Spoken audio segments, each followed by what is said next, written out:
ጤና ይስጥልኝ የተከበራችሁ የብሬዲዮ አድማጮች የዕለቱን የብሬዲዮ ዜናዎች እናሰማችኋለን። ዜናው የምናሰማችሁን ሀብታሙ አስፋና ታምሩ ገዳን። በቅድሚያም አርዕስተ ዜና።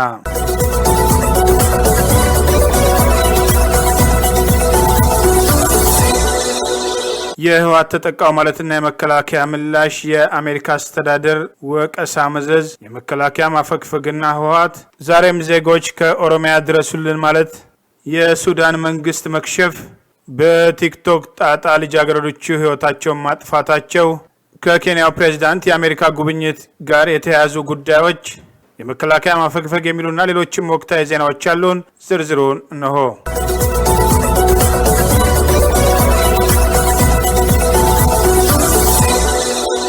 ህወሓት በመከላከያ ሰራዊቱና በአማራ ልዩ ኃይል በከባድ ጦር መሳሪያ፣ በታንክ፣ በሮኬቶች፣ በድሮና በተዋጊ ጆቾች የታገዘ ጥቃት እንደተፈጸመበት አድርጎ ያሰራጨውን መረጃ መከላከያ ሰራዊቱ ሐሰት ሲል አጣጣለ። አሸባሪው ህወሓት በአሁናዊ መግለጫው የኢትዮጵያ ሰራዊት በአነስተኛ ወይም ትናንሽ ማጥቃት ሲፈጽም የቆየውን አሁን ላይ በከባድ መሳሪያ በአየር ኃይል ታግዞና ሁሉንም የጸጥታ ኃይሎቹን አቀናጅቶ መጠነ ሰፊ ጥቃት እየፈጸመ ነው ማለቱን በመጥቀስ የጦርነቱን ዓላማ ሲገልጽም በትግራይ ህዝብ ላይ ዳግም ወረራ ለመፈጸም ሰቆቃውን ለማብዛትና ለማጥፋት እንዲሁም ውጊያውን ትግራይ መሬት ላይ ለማድረግ ሊጨርሰን ነው ማለቱን በማስታወስ ይህም ባለበት አንደበቱ የትግራይ ሰራዊት የኢትዮጵያን ሰራዊት ባለበት ተኮማትሮ እንዲቀመጥ አድርጓል በማለት እርስ በርስ የሚጋጨውን ውሸት የመከላከያ መግለጫ ጠቅሷል። ተጠቃው ከሆነ ወደፊትና ወደ ጎን እንቅስቃሴ ያለ ማለት ሲሆን አኮማትር ያለው ግን ተዘርግቶም ሆነ ወደፊት መንቀሳቀስ የማይችል አድርግ ያለው ማለት ነው። ሽብርተኛ ሁልጊዜ ውሸት ቀለቡ ነው ያለው የመከላከያ መግለጫ አንድ ነገር ሲፈልግ መጀመሪያ የሚያቅደው እንዴት ልዋሽ ብሎ ነው። ቅጥፈቱ ደግሞ እልም ያለ ከመሆኑ የተነሳ ይታወቅብኝ ይሆን የሚል ጭንቀት የለበትም። የዛሬው ፈሊጥ ደግሞ አይናችሁን ያዙ ላሞኛችሁ አይነት ነው በማለት መከላከያ በህወሓት በኩል ተጠቃው የሚለው መግለጫ ሐሰት መሆኑን ገልጿል። ለጋላቢዎቹ መጠነ ሰፊ ጥቃት ተሰነዘረብኝ ባካችሁ አድኑኝ እያለ ሲማጸን ለሚጋልባቸው ደግሞ አኮማትር ያለው እያለ መዘላበድ ይዟል ያለው የመከላከያ መግለጫ ይህ መንታ ምላስ ራሱ ወሮና አጥቅቶ ህዝብ ያጎሳቆለው ሳያንስ ኢትዮጵያን የማፍረስ ህልሙን በጀግናው መከላከያ ሰራዊታችንና በመላው የጸጥታ ኃይላችን አልሳካ ሲለው በተለመደ ውሸቱ ዓለምን ለማደናገር የድረሱልኝ ጥሪውን ያቀርባል ብለዋል። ጦጦ እንደርሳለን ያለ ኃይል ተገልብጦ ድረሱልን ወሮ ተወረርን አጥቅቶ ተጠቃን እያለ ውሸት የማያልቅበት ኃይል ነው ያለው መከላከያ ሰራዊታችን በራሱ እቅድ ሙሉ ማጥቃት ከጀመረ ግን ተጠቃው ብሎ ለመናገር እንኳን ጊዜ ሳያገኝ የሚፈጸም እንደሚሆን መታወቅ አለበት ሲል ገልጿል። የዚህ አሸባሪ የጁንታ ቡድን ውሸትና ማደናገሪያ እድሜው የመሸበት የቁራ ጩኸት ነው ያለው የመከላከያ መግለጫ። በመሆኑም ህዝባችን በወሬ ሳይደናገር የቁርጥ ቀን ልጆች በመንግስታቸው ትዕዛዝ አይቀሬውን ድል እስኪያበስሩ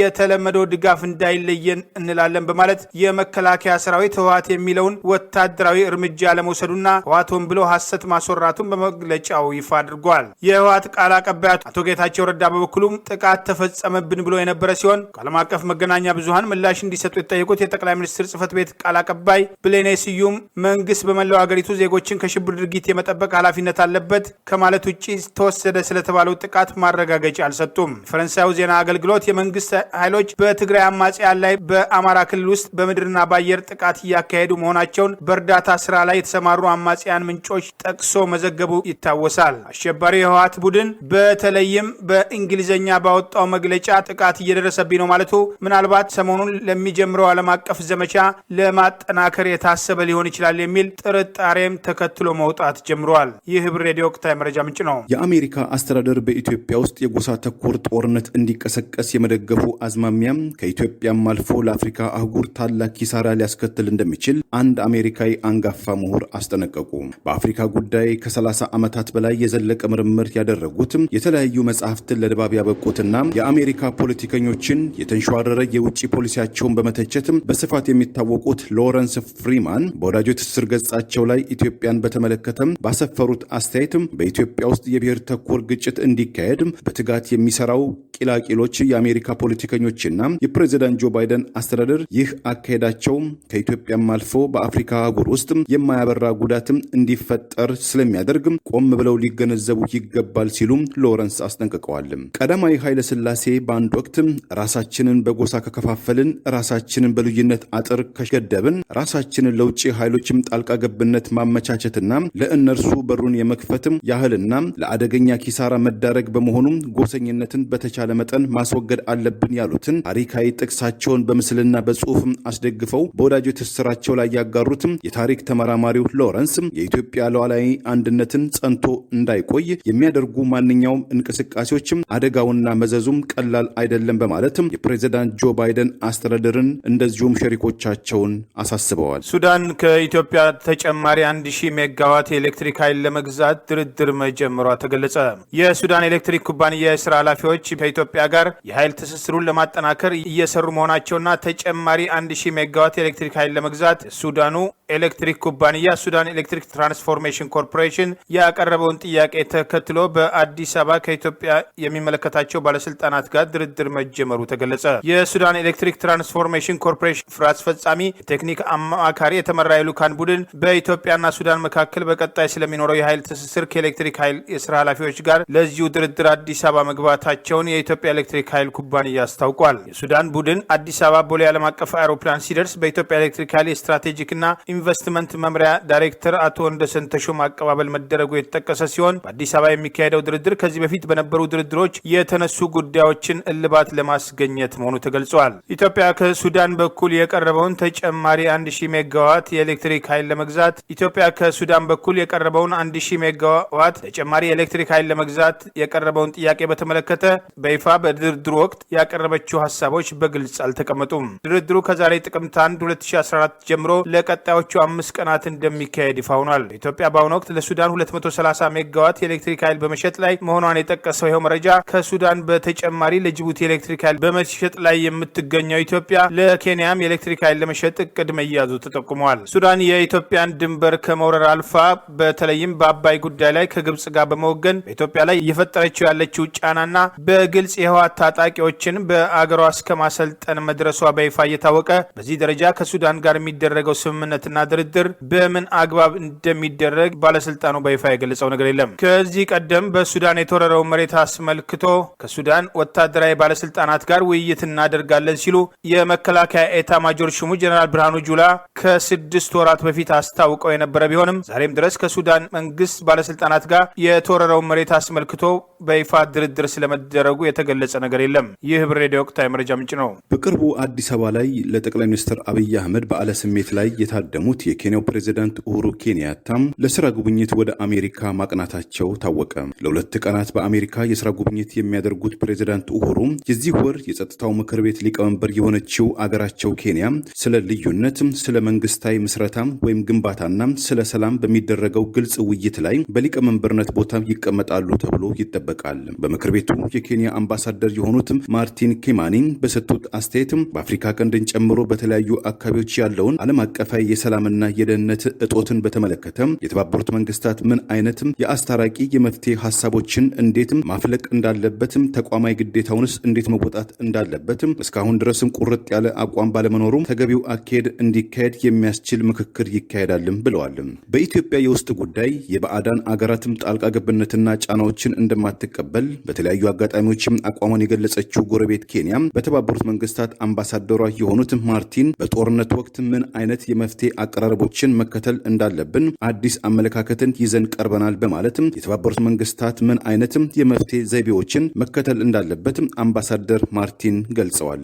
ፕሬዚዳንት ኡሁሩ ኬንያታም በኒውዮርክ ቆይታቸው ከጸጥታው ምክር ቤት ዋና ጸሐፊ አንቶኒ ጉቴሬሽ ጋር የጋራ ውይይትም ያደርጋሉ ተብሎ የሚጠበቅ ሲሆን የአሜሪካ ነጋዴዎችም በኬንያ ውስጥ መዋለ ነዋያቸውን ማፍሰስ በሚችሉበት ጉዳይ ዙሪያም ውይይትም ያደርጋሉ ተብሎ ይጠበቃል። በኢትዮጵያ ላይ ማዕቀብ ለመጣል ከመጨረሻው ምዕራፍ ላይ መሆናቸውን በቅርቡ የገለጹት የአሜሪካው ፕሬዝዳንት ጆ ባይደን ስለ ጠቅላይ ሚኒስትር አብይ አህመድ እስካሁን ድረስም የእንኳን አደረሶት መልእክትም ከመላክም የተቆጠቡ ሲሆን በኢትዮጵያ ጉዳይ ጠቅላይ ሚኒስትር አብይ አህመድን ሆነ ባለስልጣናቱን ከማነጋገር ፕሬዝዳንት ኡሁሩ ኬንያታን ስልክ በመደወል መወያየታቸው ቀደም ሲል መዘገባችን የሚታወስ ነው። በዚሁም የተባበሩት መንግስታት ስብሰባ ላይ የኢትዮጵያ የሳህል አካባቢዎች የሞዛምቢክና መሰል አገራት ወቅታዊ ውስጣዊና አካባቢ ውጥረቶችና ችግሮችም ይነሳሉ ተብሎ ይጠበቃል። በኦሮሚያ ክልል ከአማራ ክልል በሚያዋስነው አካባቢ የአማራ ብሔር ተወላጆች ላይ በኦነግ ሸኔ ስም የተፈጸመው ጥቃት ተጠናክሮ ቀጥሏል። ዜጎች ዛሬም ድረሱልን እያሉ ነው። መንግስት ምላሽ አልሰጠም።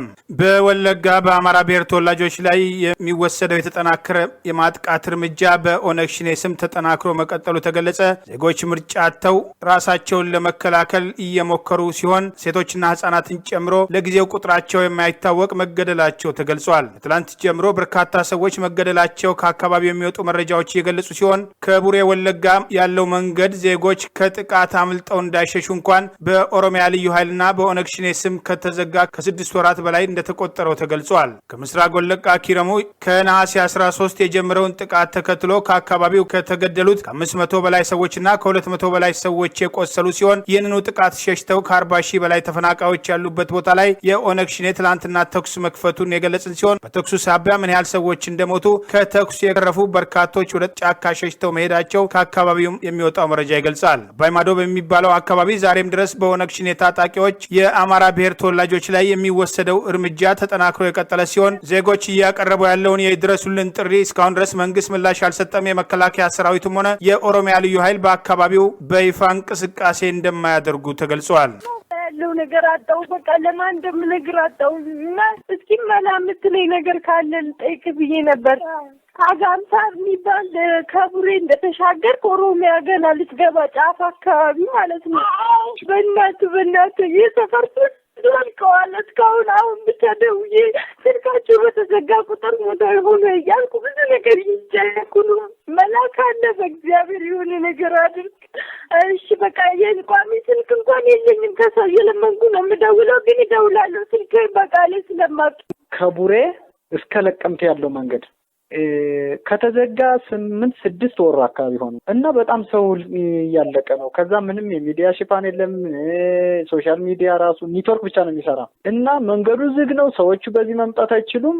ከመጡ መምጣት ያለባቸው ጊዳ አሁን ለምሳሌ የጊዳ ሰዎች የጊዳ አማሮች ኪራሞ ምናምን ያሉት ከጊዳ ለቀምት፣ ከነቀምት አምቦን፣ ከአምቦ አዲስ አበባ፣ ከአዲስ አበባ እንደዚህ ነው እና በጣም አስቸጋሪ ነው። ብዙ ሰዎች በጣም እያለቁ ነው። ብታይ በእውነት ለጀሮ የሚዘገንን መንግስት ምንም አይነት ምላሽ ያልሰጠ ሲሆን በሌላ በኩል ጠቅላይ ሚኒስትሩ በአዲሱ መንግስት የተካተቱ ሚኒስትሮችና ሚኒስትር ዴታዎች በዚህ ሳምንት የሚኖራቸውን የስራ ማስጀመሪያ በሚሳተፉበት ወቅት በአገልጋይነት መንገድ ኃላፊነታቸውን እንዲወጡ ሲሉ ለሚኒስትሮቹ በሚሰጠው ስልጠና ማስጀመሪያ ላይ ተገኝተው ተናግረዋል። ኦነግ ሸኔ በኦሮሚያ ክልል ባለስልጣናት በጠቅላይ ሚኒስትሩ ጭምር የሚደገፍ ነው የሚል ወቀሳ እየቀረበ ሲሆን ክልሉ በተደጋጋሚ ኦነግ ሸኔ ጭፍጨፋ ከፈጸመ በኋላ በኦነግ ሸኔ ላይ እርምጃ ወሰድኩ ብሎ መግለጫ ከመስጠት ውጪ የሚያደርገው መከላከል እንደሌለ ተደጋግሞ ተገልጿል። ይህ ብር ሬዲዮ ወቅታዊ መረጃ ምንጭ ነው። በጎረቤት ሱዳን ውስጥ የተከሰተው የፖለቲካዊ መዋዠቅ እየተስፋፋ መሄዱ ተሰማም። የሽግግር መንግስቱን ካዋቀሩት መካከል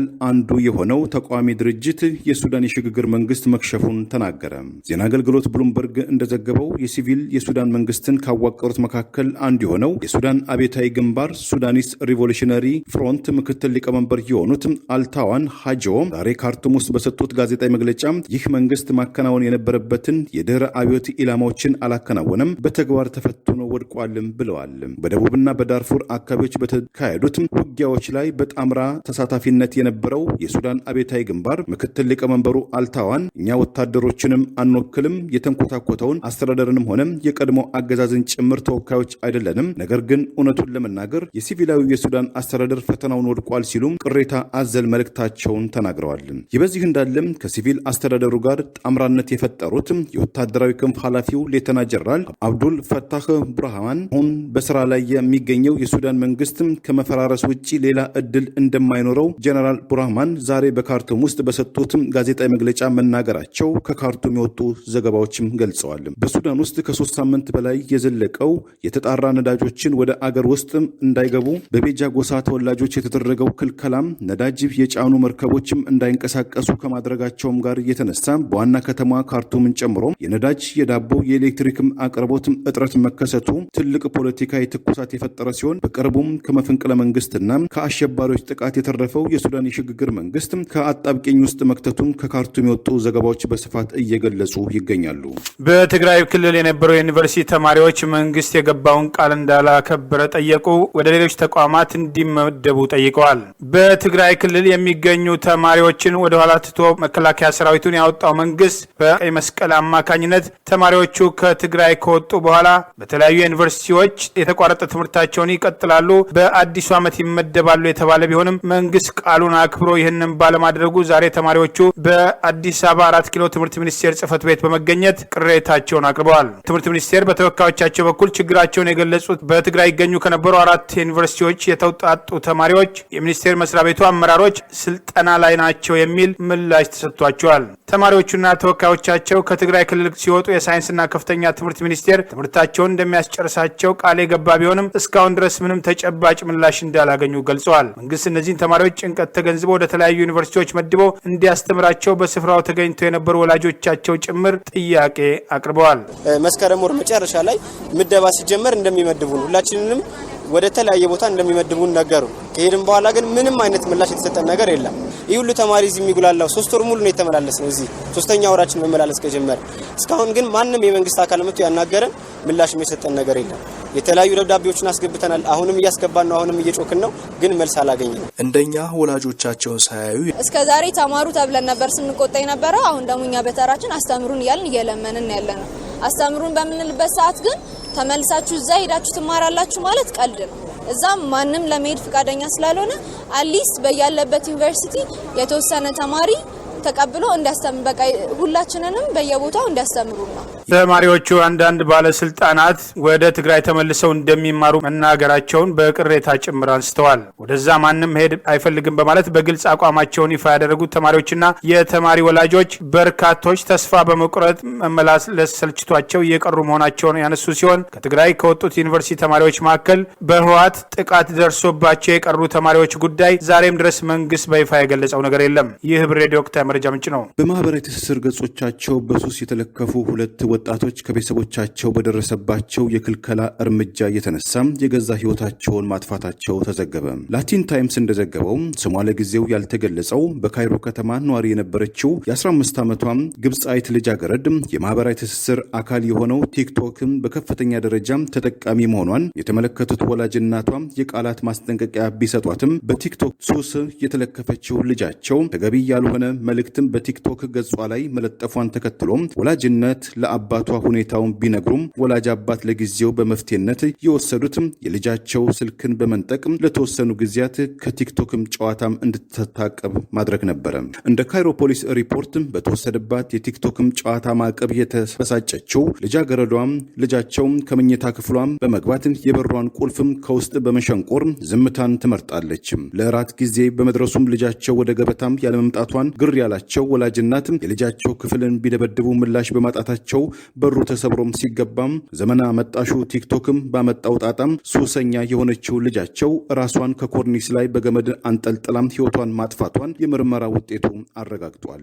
እንደ ግብጻይቷም ልጃገረድ ሁሉ በተመሳሳይ ሁኔታም በስልክ ጨዋታ በከፍተኛ ደረጃ ተጠቂ የሆነችው ህንዳይቷም ካሺካም ራዲ ባለፈው ጥቅምት 3 2021 ኤሮፓ አቆጣጠር ከወላጅ አባቷ በኩል የቀረበባትን ጠንካራ ትችትና ተክሳስ መቋቋም ተስኗት የመኝታ ክፍሏን በፍጥነትም ከውስጥ በመዝጋትም በኮርኒስ ላይ ገመድ በመስቀል የገዛ ህይወቷን ማጥፋቷን የገለጸው ፖሊስ ጉዳዩ በመጣራት ላይ ነው ማለቱን ላቲን ታይምስ ድረገጽን ለጥንቃቄ በማለትም ካሰራጨው ዘገባም ለማወቅ ተችሏል። እንደ ጤናና የስነ ልቦና ባለሙያዎች ምልከታም ለአቅመ አዳምና ለአቅመ ሔዋን ያልደረሱ ልጆችን ከመከልከል የኤሌክትሮኒክስ ሱሰኝነትን ለማላቀቅ የጉልበት እርምጃም ከመውሰድ ቢቻል በማህበራዊ እንቅስቃሴዎች ስፖርትም፣ ኳስ ጨዋታም፣ ዋናም፣ ሩጫ የመሳሰሉትና ቤተሰባዊ ምክክሮች ላይ በጋራም እንዲሳተፉ ቢደረግ ውስጣዊ ቁጭታቸውና ሱሰኝነታቸው ሊቀረፍ ይችላልም ተብሎ ይገመታል። መንግስት በከፍተኛ ደረጃ ወደ ትግራይ ምግብ ለሚያመላልሰው የዓለም የምግብ ድርጅት የሰጠውን ፍቃድ በሰሜን ወሎ በጦርነቱ በተያዙ አካባቢዎች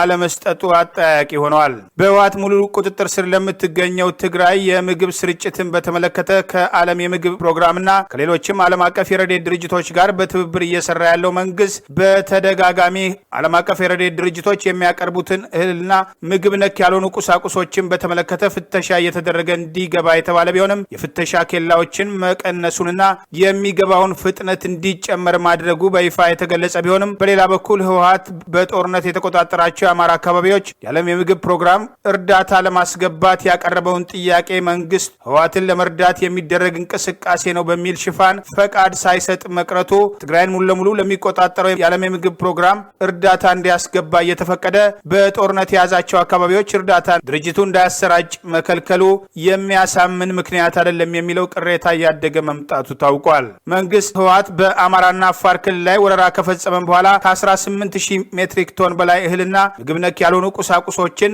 በርካታ ነዳጅ ጫኝ ቦቴዎችን በየጊዜው በእርዳታ ተቋማቱ የሚቀርቡ የገንዘብ ጥያቄዎችን ተግባራዊ አድርጎ ምላሽ ሲሰጥ መቆየቱን በተደጋጋሚ መግለጹ ይታወሳል። በጦርነት በህወሓት ቁጥጥር ስር ያሉ ከተሞች ከ2 ወር በላይ ከሚፈጸምባቸው የሰብአዊ መብት ጥቃት በተጨማሪ በረሃብና በመድኃኒት እጦት ሳቢያ ዜጎች እየሞቱ መሆኑን በተደጋጋሚ በቅሬታ ሲቀርብ መቆየቱ ይታወሳል። ይህ በእንዲህ እንዳለ ኮምቦልቻ፣ ደሴ፣ ሐይቅ፣ ኡርጌሳ፣ ደላንታ በጦርነት ሸሽተው በመጡ ተፈናቃዮች የተጥለቀለቀ ሲሆን በተለይም በደሴ ከተማ ብቻ 24 ትምህርት ቤቶች ተፈናቃዮች ተቀብለው በየዘመድ ቤት የተጠጉትንና ዘመድም ሆነ መጠለያ አጥተው በየመንገድ ዳር የወደቁት በርካቶች መሆናቸውን አካባቢውን ተዘዋውራ የጎበኘችው ጋዜጠኛ መዓዛ መሐመድ አሳወቀች። ደሴ ከተማ ሲገባ በየመንገዱ ምግብ ግዙልኝ ብለው ልብስ የሚጎትቱ ህጻናትን መለመን እንኳን አቅቷቸው አይን የሚያዩ አዛውንቶችን ማየት የተለመደ ሆኗል። ሰብአዊ እርዳታ ከብዙ በጎ ፈቃደኞች ርብርብ ቢደረግለትም ከተፈናቃዮች ቁጥርና ፍላጎት አንጻር ጠብ የሚል ነገር የለውም በማለት ሁኔታው አሳሳቢ መሆኑን ገልጻለች። መንግስት ስለወሎ ምን እያሰበ ነው? ምን እያደረገ ነው? በሌሎች ግንባሮች የተደረገው ርብርብ ወሎ ላይ ሲደርስ ምን እጁን ያዘው? ወልዲያን ጨምሮ በተደጋጋሚ ነጻ የተደረጉ የወሎ አካባቢዎች ተመልሰው በቁጥጥር ውለው ህዝቡ ተበትሏል፣ መንግስት ዝም ጭጭ ብሏል በማለት የሁኔታውን አሳሳቢነት ገልጻለች። የሚፈለገው በትግራይ ውስጥ ተፈጸመ የተባለውን ጥፋት ማካካሻ ከሆነ የግፍ ጽዋውን ሞልቶ ፈሷል። በእናንተው ሴራ ጓደኞቹን ወንድሞቹን ቀብሮ ቤት ንብረቱን ቀዩን ተነጥቆ እንዲወጣ ከተደረገ በኋላ ከፈለገ ሄዶ አይዘምትም በሚል መመጻደቅ የዕለት ጉርሱን ነፍጋችሁት አንገቱን ያስደፋችሁት የወሎ ወጣት ዘመቻው ወዴት እንደሚሆን ብታስቡበት ጥሩ ነው በማለት በአካባቢው በባለስልጣናት በኩል እየተሰጠ ያለውን ምላሽ በወቀሳ አንስታለች። ብዙዎች የሰላም አምባሳደር፣ የአብሮነትና የመቻቻል ተምሳሌት፣ የሁሉም እናት ሲሉ ይጠሯቸዋል። ባለፈው ቅዳሜ የቀብር ስነ ስርዓታቸው በአሜሪካው ካሊፎርኒያ ግዛት ሎስ አንጀለስ ከተማ ውስጥ የተከናወነው ወይዘሮ ማናለብሽ አሰፋ ከአባታቸው ከደጃዝማች አሰፋ ሉል ሰገድና ከእናታቸው ከወይዘሮ ዘነበወርቅ ጥላሁን በኢትዮ ሱዳን ድንበር አቅራቢያ ማጂ ከተማ ውስጥ በወርሃ ታህሳስ 1922 ዓ.ም የተወለዱት ብዙዎቹ ማንዬ እያሉ የሚጠሯቸው ወይዘሮ ማናለብሽ ገና የ6 ዓመት ጨቅላ ሳሉ ወላጅ አባታቸውን በሞት ተነጥቀው በእናታቸውና በአያታቸው አፈንጉስ ጥላሁን ሀብቴም እቅፍ ውስጥ ያደጉ ሲሆን በአድዋ ጦርነት ላይ በጀግኖች ኢትዮጵያን አባቶችና እናቶች ብርቱ ተጋድሎ የተሸነፈው የጣሊያን ወራሪ ኃይል ለዳግም ብቀላ ወደ ኢትዮጵያ በመጣበት ወቅት የፋሺስቱ ሙሶሎኒ ጦር ኢትዮጵያን ሲወር እናታቸው ወይዘሮ ዘነበወርቅ ከባለቤታቸው ከደጃዝማች ዘውዱ አባ ኮራን ጋር የኢትዮጵያ አርበኞችን በመቀላቀል የትጥቅ ትግሉን ጀመሩ። ጣሊያን አያታቸው አፈንጉስ ጥላሁን ሀብቴን ጨምሮ በርካታ ታላላቅ ሰዎችን ወደ ጣሊያን አስሮ ሲወስዳቸው ለብቀላም ከጅማሮ የተሰማራው የፋሺስት ጣሊያን ጦር ማንዬን ጨምሮ የአፈንጉስ ጥላሁን ቤተሰቦችንና የባለስልጣናቱ ልጆችን በጅምላ በመያዝ በአስከፊው ኮንሶልታ ማጎሪያ ካምፕ ውስጥ በትምህርት ሽፋን በማከማቸት ለስነ ልቦና ችግር እንዲጋለጡ ለማድረግ ጥረት ማድረጉም ዝክረ ታሪካቸው ያስረዳል። ፋሺስቱ ጣሊያን ለሁለተኛ ጊዜ ድል ተደርጎ ከኢትዮጵያ ከተባረረ በኋላ በአዲስ አበባ ቀበና ሚስዮን ተብሎ በሚጠራው ቀጥሎም በኢቴጌ መነን ትምህርት ቤት ገብተው ትምህርታቸውን የተከታተሉት ማንዬም በልጅነታቸው ያሳለፉትን ችግርና መከራም በሌሎች ኢትዮጵያን ወገኖቻቸው ላይ እንዳይደርስ በደርግ ዘመን አንድ የቀበሌ ታጣቂ አንድ ወጣትን በጥይት ለመምታት ያደረገውን ጥረት በመሃል በመግባት ለራሳቸው ሕይወት ሳይሳሱ ወጣቱን ከሞት የታደጉበትን ወይም ያስመለጡበትን ታሪክ ከልጆቻቸው መካከል አንዷ የሆነችው ዋሴ ተስፋ ስለ እናቷ ማንነትም በሰጠችው አስተያየት ላይ የእናቷን ጀግንነትን ዘክራለች። ወይዘሮ ማንዬም ከባለቤታቸው ከአቶ እንቁ ኃይሌ ጋር በትዳር ላይ ሳሉ ኢትዮጵያን በመወከል ከውጭ አገራት በተደረጉ በርካታ ታሪካዊ ክስተቶች ላይ ለመሳተፍ እድሉን ያገኙ ሲሆን ከነዚህም መካከል የቀድሞ የአሜሪካ ፕሬዚዳንት ጆን ኤፍ ኬኔዲ እንደ ፈረንጆቹ አቆጣጠር በ1961 በዓለ ስሜታቸው ሲከበር ባለቤታቸው ጃኪ ኬኔዲ ባዘጋጁት ልዩ ግብዣ ላይ ወይዘሮ ማንዬም ኢትዮጵያን በመወከል ታድመዋል። በአፍሪካ አህጉሩም ኡጋንዳም፣ ሩዋንዳም፣ ኬንያና ታንዛኒያም ከቀኝ ግዛት የወጡበትን ክብረ በዓል ሲያከብሩ ማንዬ ኢትዮጵያና ልጆቿን ወክለው መገኘታቸው በዝክረ ታሪካቸው ላይ ተነቧል። ዘወትር የኢትዮጵያ ትንሣኤን ለማየት ሲመኙ የነበሩትም በማህበራዊ ኑሯቸውም ዘር፣ ሃይማኖት፣ ጾታም ሳይገድባቸው ከሁሉም ሰው ጋር በሰላም በመከባበርና በመቻቻል የመኖር ዘይቤን በመከተል በስፋት የሚታወቁት ወይዘሮ ማናለብሽም አሰፋም ወይም ማንዬ በሎስ አንጀለስ ከተማ ውስጥ ባሳለፉት ከ30 ዓመታት በላይ ኑሯቸው በተለያዩ የማህበራዊ እንቅስቃሴዎች ውስጥ በገንዘብ፣ በሐሳብ፣ በሞራልና በጸሎት በመርዳት ለብዙዎች የአብሮነት የሰብአዊነትም ተምሳሌት እንደነበሩ በሎስ አንጀለስ ድንግል ማርያም የኢትዮጵያ ኦርቶዶክስ ተዋሕዶ ቤተክርስቲያን በተካሄደው የፍትሐትና የሽኝትም ፕሮግራማቸው ላይ አስተያየት የሰጡ ሀዘንተኞች መስክረውላቸዋል። ወይዘሮ ማንዬ 4 ልጆችም 6 6 የልጅ ልጆችና 1 የልጅ ልጅ አፍርተዋል። ለሀገራቸው ኢትዮጵያ ልዩ ፍቅር የነበራቸው ለብዙዎችም የሰላምና የአብሮነት ተምሳሌት በነበሩት ወይዘሮ ማንዬ ዜና እረፍት የህብር ራዲዮ ዝግጅት ክፍል የተሰማውን ጥልቅ ሐዘን በመግለጽ ፈጣሪ ነፍሳቸውን በአጸደ ገነት ያሳርፋት ዘንድ ለቤተሰቦቻቸው ለወዳጆቻቸው መጽናናት ይሰጥ ዘንድ ይመኛል። የመከላከያ ሰራዊቱ ቀን የሚከበረው ኢትዮጵያ ሰራዊት ማቋቋም በጀመረችበት ጊዜ መሆኑን ተገለጸ።